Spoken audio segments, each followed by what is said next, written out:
Bonjour, aujourd'hui dans Ecoport, je vous propose de faire le point sur la conjoncture porcine du mois de juin. À retenir, en Europe, les évolutions de prix sont hétérogènes mais globalement stables avec une demande toujours décevante. Ailleurs dans le monde, les cours ont plutôt tendance à repartir sur des mouvements de hausse, notamment au Brésil ou encore en Chine. Alors si on commence notre tour du monde par le marché européen, on a constaté durant le mois de juin une certaine stabilité des prix avant quelques hausses en fin de mois.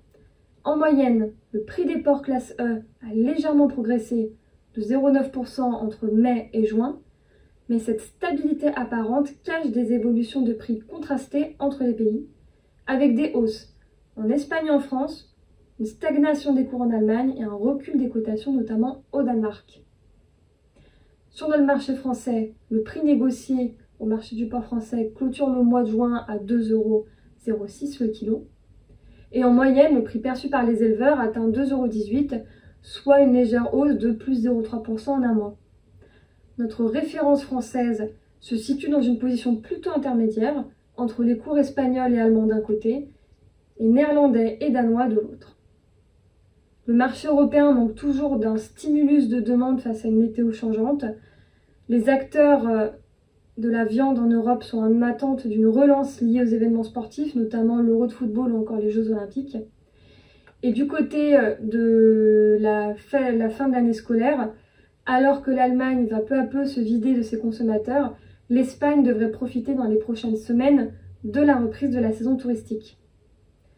Du côté de l'offre, les abattages sont en légère progression de plus de 2% au cumul des 4 premiers mois de l'année par rapport à 2023. Et la hausse des abattages, elle est notamment constatée en Espagne, en Allemagne et en France.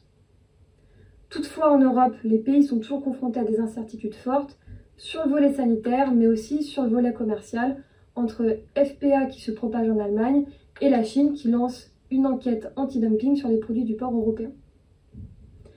Ailleurs dans le monde, justement en Chine, on se rend compte que les prix remontent, plus 17% en un mois, notamment grâce à une amélioration des équilibres offre-demande en lien avec toutes les dispositions prises par le gouvernement chinois. Du côté du Brésil, on avait un secteur de l'export qui avait fortement chuté en mai suite aux inondations dévastatrices. Et en juin, on a un marché qui reprend ses dynamiques à la fois de production et de commercialisation. Et ce redémarrage des activités dans le sud du pays, eh bien, elle entraîne une hausse des prix du porc sur l'ensemble du Brésil, plus 3,5% en un mois. Côté États-Unis, les prix ont peu évolué. On a un marché qui enregistre une reprise de sa production nationale, mais qui est confronté toujours à une demande intérieure un peu limitée. Au niveau de l'offre, les abattages américains ont eux aussi progressé de 2% au cumul des 5 premiers mois de l'année par rapport à l'an dernier.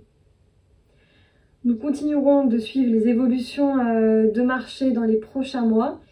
En attendant, je vous souhaite un bel été et à bientôt dans Ecoport.